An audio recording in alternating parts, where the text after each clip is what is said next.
நான் சொன்னபடியே ஆகுன்ற அதிகாரம். அத்திமரம் பட்டு போன மாதிரி தரித்திரத்தை பட்டு போக வைக்கலாம். அப்படிப்பட்ட அதிகாரம். நம்முடைய பிரச்சனையில ஒன்றுமில்லாமல் போக வைக்கலாம். மலைகளை சம பூமியாக்கலாம். நம்ம எதிர்த்து நிற்கிற மலை போன்ற பிரச்சனைகளை சம பூமியாக்கக்கூடிய அதிகாரத்தை கர்த்தர் நமக்கு கொடுத்திருக்கிறார். அவர் வார்த்தையா பயமில்லை என்னிலே, அவர் வார்த்தையா அழிவில்லை மண்ணிலே, அவர் வார்த்தையா ஐஸ்வர்யம் வாழ்விலே, அவர் வார்த்தையா சுகமென்றும் பூவிலே, அவர் வார்த்தையா ஜெயமாய் முன்னேறுவே, அவர் வார்த்தையா மீட்பை பெற்றே, அவர் வார்த்தையா ஜெயமாய் முன்னேறுவே,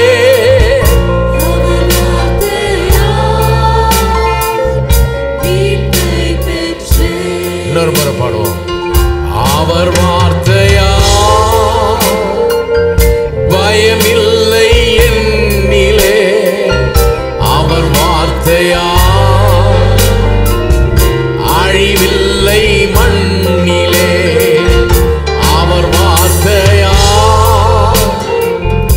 ஐஸ்வர்யம் வாழ்விலே, அவர் வார்த்தையா சுகமென்றும் பூவிலே, அவர் வார்த்தையா ஜெயமாய் முன்னேறுவே, அவர் வார்த்தையா மீட்பை பெற்றே, அவர் வார்த்தையா ஜெயமாய் முன்னேறுவே, அவர் வார்த்தையா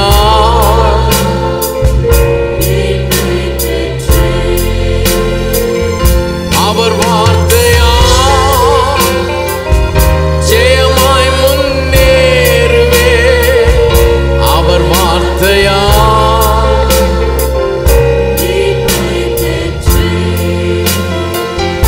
அவர் வார்த்தையா ஜெயமாய் முன்னேறுவே, அவர் வார்த்தையா மீட்பை பெற்றே.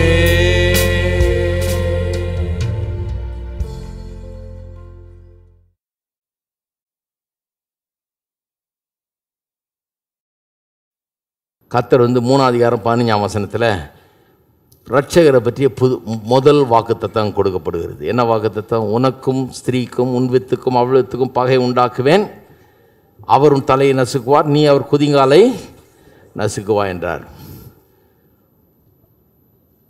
பிசாசை பார்த்து சொல்கிறாரு, உன் வித்துக்கும் உனக்கும் ஸ்திரீக்கும் உன் வித்துக்கும் அவள் வித்துக்கும், பெண்ணினுடைய வித்துக்கும்ன்றார். பெண்ணுக்கு வித்தே கிடையாது. அதனால தான் மரியாள் சொல்கிறார், தேவதூதன் மரியாளத்தில் நீ ஒரு குமாரனை பெறுவாய், அவருடைய பேர் இயேசு எனப்படும், நம்முடைய ஜனங்களை பாவத்திலிருந்து ரட்சிப்பார்னு சொல்லும்போது மரியாள் என்ன சொல்கிறா?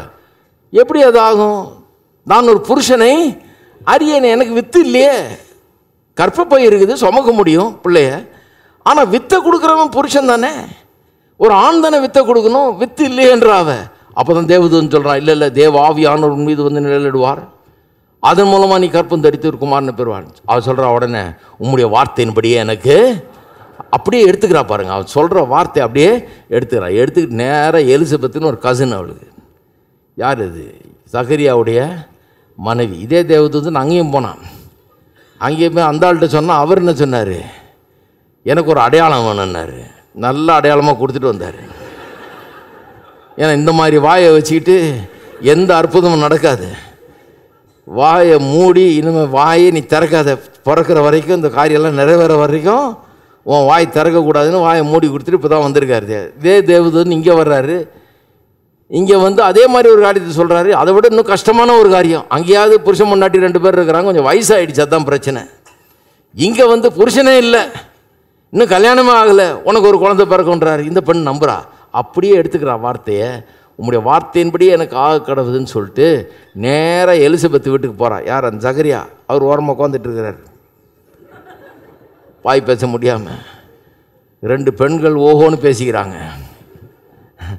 இவ சொல்கிறா, அதாவது வல்லமை உள்ளவர் மகிமையானவைகளை எனக்கு செய்தார் அப்படிங்கிறா. என்ன ஆத்தாட்சி இவளுக்கு? என்ன நிச்சயம்? செய்தார்னு சொல்கிறா. செய்கிறதுக்கு முன்னாடியே இன்னும் ஒன்றுமே ஆகலை, வெறும் வார்த்தை தான் இருக்குது. இன்னும் கற்பம் கூட தெரிகிறீங்க, வெறும் வார்த்தை தான் இருக்குது. சொன்னார் இப்போ தேவதூதன், அவ்வளோதான். அந்த உம்முடைய வார்த்தையின்படியே எனக்கு ஆக கடவுள்னு அந்த வார்த்தையை தான் ஏற்றுக்கொண்டால் ஒழிய வேறு ஒன்றுமே நடக்கலை, இன்னும் ஒன்றும் உண்டாகலை இன்னும். ஆனால் அவன் சொல்கிறா, கர்த்தர் செய்தார், வல்லமை உள்ளவர் மகிமையானவைகளை எனக்கு செய்தார் அப்படின்றா. எப்படி நிச்சயம்? என்ன நிச்சயம்? வார்த்தை அந்த நிச்சயத்தை கொடுத்துருச்சு. வார்த்தை தான் அங்கே வித்து. அந்த வார்த்தையாகிய வித்து உள்ள போய் தான் அங்கே கருவில் அந்த குழந்தை உண்டாகி வார்த்தை மாம்சமானதுன்னு அதனால தான் சொல்லியிருக்குது. வார்த்தை மாம்சமானது. நாமும் கூட கர்த்தருடைய வார்த்தையை அப்படி தான் ஏற்றுக்கணும். பாருங்க, உங்களுடைய வார்த்தையின்படி எனக்கு ஆக கடவுதுன்னு வார்த்தையை எடுத்துக்கணும்.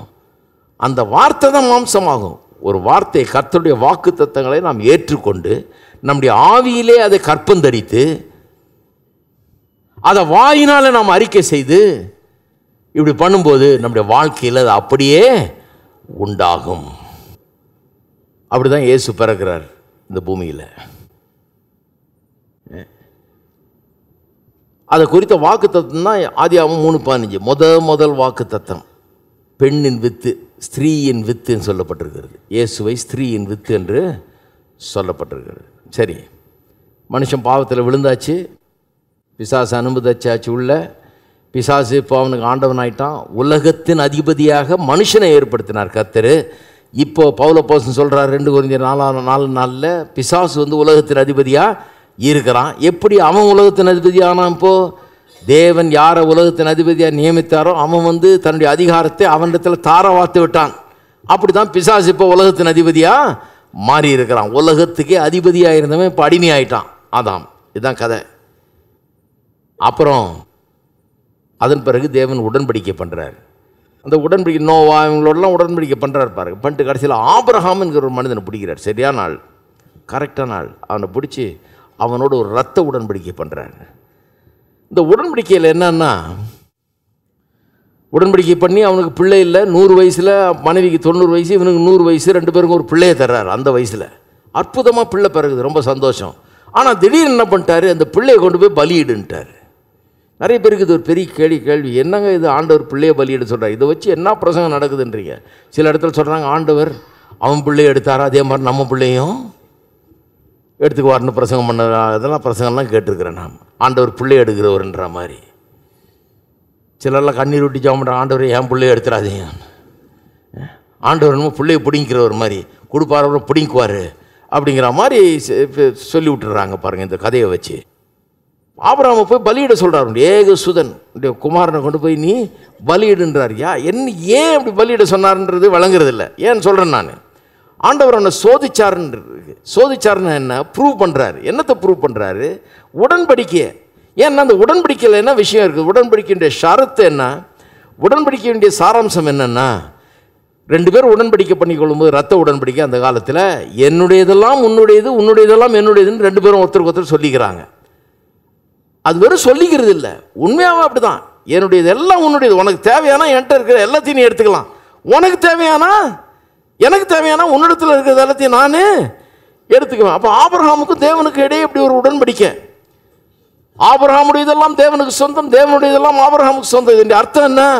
ஆபிரகாமுக்கு என்றைக்காவது தேவனுடைய இன்டர்வென்ஷன், தலையீடு அவசியப்பட்டால் அவனுடைய வாழ்க்கையில் தேவனுடைய உதவி தேவைன்னா கர்த்தருடைய உதவியை கோர அவனுக்கு லீகல் ரைட்ஸ், சட்டபூர்வமான உரிமை உண்டு. உடன்படிக்கையில் கர்த்தரை வந்து தலையிட சொல்லலாம், கர்த்தர் தலையிடுவார். ஏன்னா உடன்படிக்கை அக்ரிமெண்ட் இருக்கு 2 பேருக்கும், கர்த்தர் வந்து உதவி செய்வார்.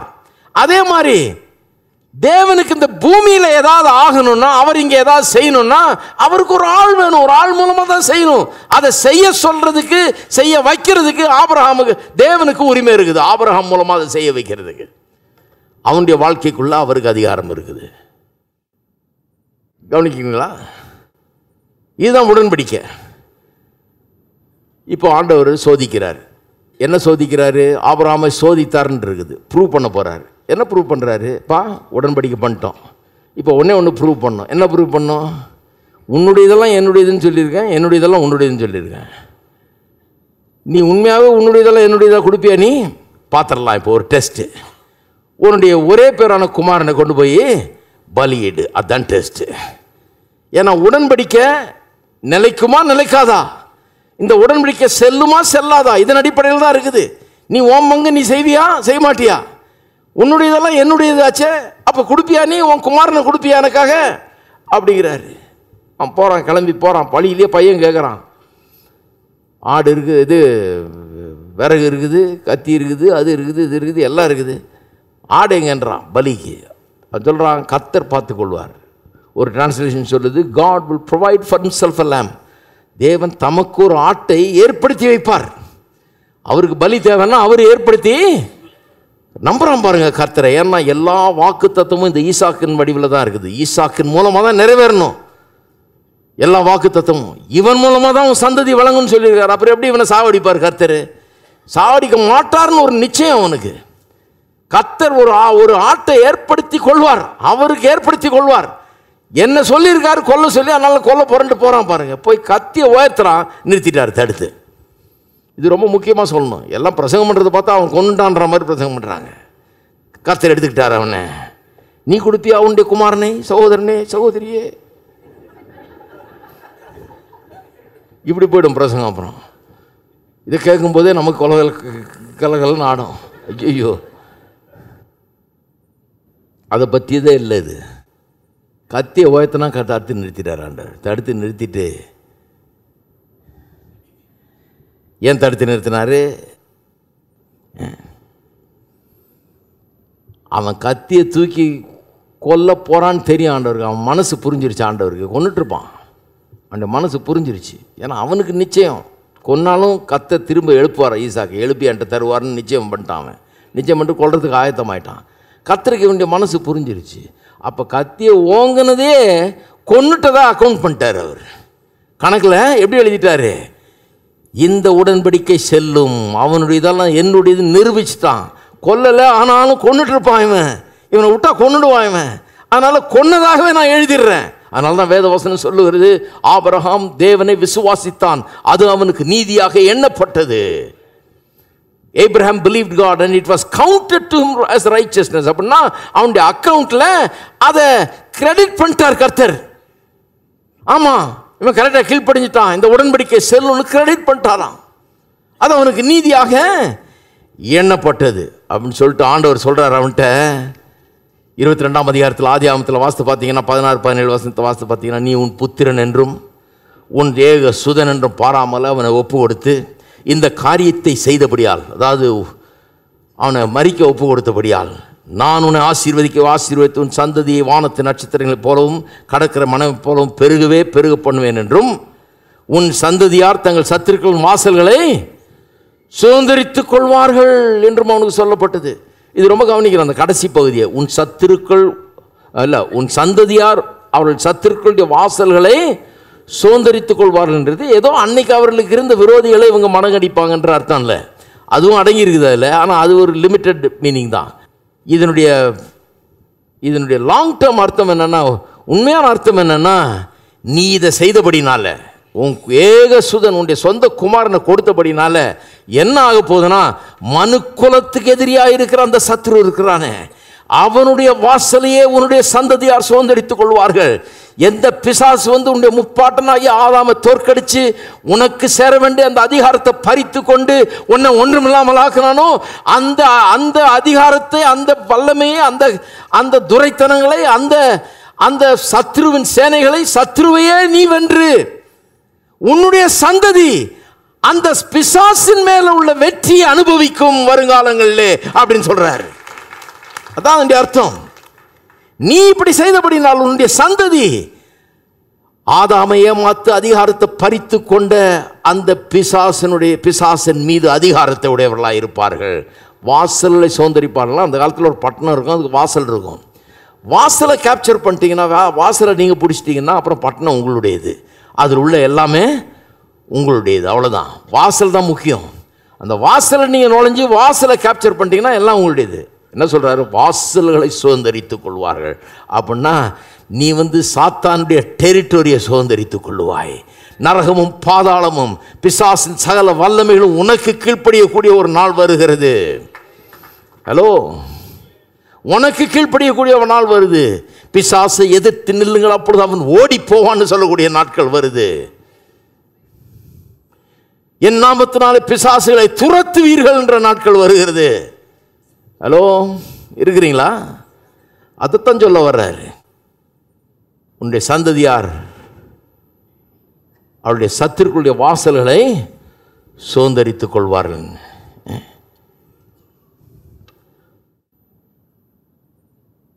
ஆபிரகாம் தன்னுடைய குமாரனை கொடுக்காம விட்டுருந்தான்னா அந்த அக்ரிமெண்ட்டே கேன்சல் ஆகிருக்கும், உடன்படிக்கையே ஒன்றும் இல்லாமல் ஆயிருக்கும். முழு ரட்சிப்பின் திட்டமும் இதை சார்ந்ததாக இருந்தது. அவன் தன்னுடைய குமாரனை கொடுத்ததுனால கர்த்தர் என்ன பண்ணார்? இப்பொழுது அவர் தன்னுடைய குமாரனை கொடுத்து தன்னுடைய குமாரனுடைய நீதியை நமக்கு இலவசமாக நம்முடைய அக்கௌண்ட்டில் போட்டு நம்மை நீதிமான்கள் என்று ஆக்கிவிட்டார். அது மட்டும் இல்லை, நாம் சாகாமல் நமக்கு பதிலாக அவருடைய குமாரனை சாகடிச்சார். நமக்காக பாவத்தையும் சாபத்தையும் நம்முடைய தண்டனையும் அவர் மீது வச்சார். அது மட்டும் இல்லை, இன்னொன்று பண்ணார். அது என்ன? கொலோசியர் 2:15 சொல்லுகிறது, துரைத்தனங்கள் அதிகாரங்களை முறிந்து கொண்டு வெளியரங்க கோலமாக்கி அவைகள் மீது சிலுவையிலே வெற்றி சிறந்தார். சிலுவையில் என்ன நடந்ததுன்னு பவுல் வியாக்கியானம் பண்ணுறார் பாருங்க. அதனால தான் பவுலை நல்லா வாசிக்கணும். சிலுவையில் என்ன நடந்தது, யாரும் கண்ணுக்கு தெரியாத ஒன்றை விளக்கம் சொல்கிறாரு. துரைத்தனங்களையும் அதிகாரங்களையும் உரிந்து கொண்டுன்னா ஒரு மிலிட்ரி ஆஃபீஸர் இருக்காருன்னு வைங்க, அவருடைய பதவியிலேருந்து இறக்குறாங்க, அகற்றுறாங்க, அவருடைய அதிகாரத்தை பறிச்சுக்கிறாங்கன்னு வைங்க. என்ன பண்ணுவாங்க? முதல்ல யூனிஃபார்மை கழட்டி தரணும். அவர் யூனிஃபார்மை கழட்டி தரணும். முதல்ல இந்த பேட்ஜ் கிட்டெல்லாம் கழட்டிடுவாங்க. என்னது? அதிகாரத்தை. இந்த ஸ்டாருகெல்லாம் போட்டிருக்காங்க பாருங்கள், எல்லா அதிகாரத்தின் அடையாளமாக இருக்கிற அத்தனை பேட்ஜுகள் அறிகுறிகள் அத்தனையும் கழட்டுவாங்க. முதல்ல கழட்டிட்டு யூனிஃபார்மை கழட்டினா முடிஞ்சு போச்சு. இனிமேல் ஆர்டினரி மேன், இனிமேல் ஒன்றுமே கிடையாது, எந்த அதிகாரமும் கிடையாது, எந்த வல்லமையும் கிடையாது. இயேசு கல்வாரி சிலுவையில் பிசாசின் அதிகாரங்களை உரிந்து கொண்டார்னா ஹி ஸ்ட்ரிப்ட்னே வருது ஆங்கிலத்தில். ஸ்ட்ரிப்ட்னா அவனுடைய அதிகாரத்துக்கு அடையாளமாக இருந்த அத்தனை காரியங்கள் மட்டும் இல்லை, அதிகாரத்தையே எடுத்துட்டாரு. அவனுக்கு அதிகாரமே கிடையாது. இன்றைக்கு நிறைய கிறிஸ்தவர்கள் தான் தப்பாக நம்பிக்கிட்டு இருக்கிறாங்க அவனுக்கு ஏதோ பெரிய அதிகாரம் இருக்கிறதுன்னு. இன்னைக்கு அவனுக்கு இருக்கிறது என்ன? வெறும் பொய், புரட்டு, வஞ்சனை, ஏமாத்து வேலை, இதுதான் இருக்குது ஒழிய, இதை நம்புகிற விசுவாசிகள் இருக்கிறார்கள் ஒழிய அவன்கிட்ட எந்த அதிகாரமும் பெரிய வல்லமையும் அவன்கிட்ட கிடையவே கிடையாது. எல்லாத்தையும் உரிந்து கொண்டார். இப்போ விசுவாசி இன்னைக்கு தெரிய வேண்டிய முக்கியமான காரியம் என்ன? அவனிடத்திலிருந்து தேவன் தம்முடைய குமாரனை அனுப்பி நமக்காக அந்த அதிகாரத்தில் உரிந்து கொண்டார். உன்னுடைய சந்ததி அவருடைய சத்துருக்களின் வாசலை சுதந்திரிப்பார்கள் என்கிறது நிறைவேறிவிட்டது கல்வாரி சிலுவையின் மூலமாக. நாம தான் ஆபிரகாமின் சந்ததி. சத்துருக்களின் வாசலை சுதந்திரிக்கிறவர்கள் நாம தான். இயேசு அவனுடைய வல்லமையெல்லாம் உரிந்து கொண்டார், எடுத்து போட்டார். எடுத்து போட்ட வல்லமை இன்றைக்கு யார்கிட்ட இருக்குது? இன்றைக்கு இயேசுவிடத்தில் இருக்கிறது. நான் சொல்லுகிறேன், இயேசுவிடத்தில் இருக்கிறதுனா அவர் தலை, நாம் சரீரம். நம்மிடத்திலே இன்றைக்கு பூமியிலே அந்த அதிகாரம் இருக்கிறது. அந்த அதிகாரம் உங்களுடைய கையில், என்னுடைய கையில் இருக்கிறது. அந்த அதிகாரம் என்ன மாதிரி அதிகாரம்? வெறும் பிசாசின் மேல் அதிகாரம் இல்லை, வெறும் பிசாசின் ஆவிகள் மீது அதிகாரம் இல்லை. ஆமாம், அவனை விரட்டினா ஓடுவான் இன்னைக்கு, அது ஒன்று தான். ஆனால் இன்னும் நிறைய இருக்குது. அந்த அதிகாரம் என்ன? மனுஷனுக்கு கொடுக்கப்பட்ட அதிகாரம். அது என்ன அதிகாரம்? எல்லாவற்றையும் கீழ்ப்படுத்தி ஆண்டு கொள்ளுங்கள் என்கிற அதிகாரம். எல்லாம் நமக்கு கீழ்ப்படியும், மரமும் கீழ்ப்படியும், மலையும் கீழ்ப்படியும். ஆகவே சொல்றார், எவனாகிலும் இந்த மலையை பார்த்து நீ பெயர்ந்து சமுத்திரத்தில் தள்ளிடுவோ என்று சொல்லி தான் சொன்னபடியே நடக்கும் என்று தன் இருதயத்தில் சந்தேகப்படாமல் விசுவாசித்தால் அவன் சொன்னபடியே ஆகும். வெறும் பிசாசை ஓட்டுற அதிகாரம் இல்லைங்க, சொன்னா சொன்னபடியே ஆகுன்ற அதிகாரம். அத்திமரம் பட்டு போன மாதிரி தரித்திரத்தை பட்டு போக வைக்கலாம். அப்படிப்பட்ட அதிகாரம். நம்முடைய பிரச்சனைகளை ஒன்றுமில்லாமல் போக வைக்கலாம். மலைகளை சம பூமியாக்கலாம். நம்ம எதிர்த்து நிற்கிற மலை போன்ற பிரச்சனைகளை சம பூமியாக்கக்கூடிய அதிகாரத்தை கர்த்தர் நமக்கு கொடுத்திருக்கிறார். இருக்கீங்களா? அதனால தான் பூச்சி புழு தூசின்றதை நிறுத்துங்க. அதனால தான் இப்படி பாடணும், மலையே நீ பெயர்ந்து, அந்த மாதிரி பாட்டை நம்ம பாடுறது. ஏன்னா இப்போ வேற மாதிரி மாற்றி இருக்கிறார் கர்த்தர். எத்தனை பேர் அதை விசுவாசிக்கிறீங்க? அதிகாரம் இருக்குதா? சமூகம் என்றும் பேரானந்தம், சன்னிதானம் நித்திய பேரின்பம், காருண்யத்தால் எம்மை சூழ்ந்து கொண்டே, பூலோகமும் நன்மையாலும் அன்பாலும் நிறைந்துள்ளதே. சமூகம் என்றும் பேரானந்தம், சன்னிதானம் நித்திய பேரின்பம், காருண்யத்தால் எம்மை சூழ்ந்து கொண்டே, பூலோகமும் நன்மையாலும் அன்பாலும் நிறைந்துள்ளது. ஏராளமாய் ஏராளமாய் தாராளமாய் நினைப்பதற்கும் வேண்டிக் கொள்வதற்கும் அதிகமாய் அனைத்தையும் தருகின்றே அனுபவிக்க. சமூகம் என்றும் பேரானந்தம், சன்னிதானம் இந்திய பேரின்பம், காருண்யத்தால் எம்மை சூழ்ந்து கொண்டே, பூலோகம்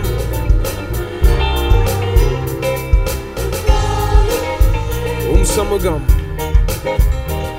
சமூகம் என்றும் பேரானந்தம், சன்னிதானம் நித்திய பேரின்பம், காருண்யத்தால் எம்மை சூழ்ந்து கொண்டே, பூலோகமும் நன்மையாலும் அன்பாலும் நிறைந்துள்ளது.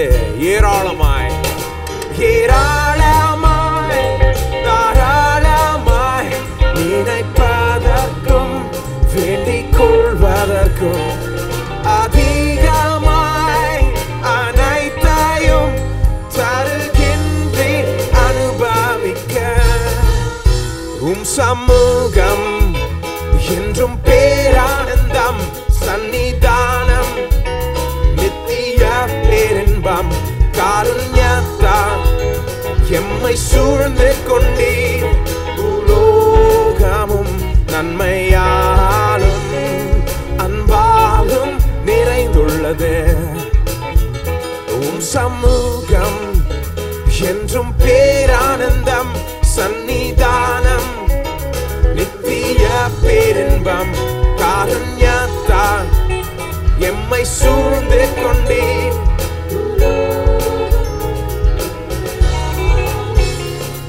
அன்பாலும் நிறைந்துள்ளது. ஏராளமாய் ஏராளமாய் தாராளமாய் நினைப்பதற்கு அதிகமாய் அனைத்தையும் தருகின்றே அனுபவிக்க. சமூகம் என்றும் பேரானந்தம், சன்னிதானம் நித்திய பேரின்பம், காருண்யத்தால் எம்மை சூழ்ந்து கொண்டே,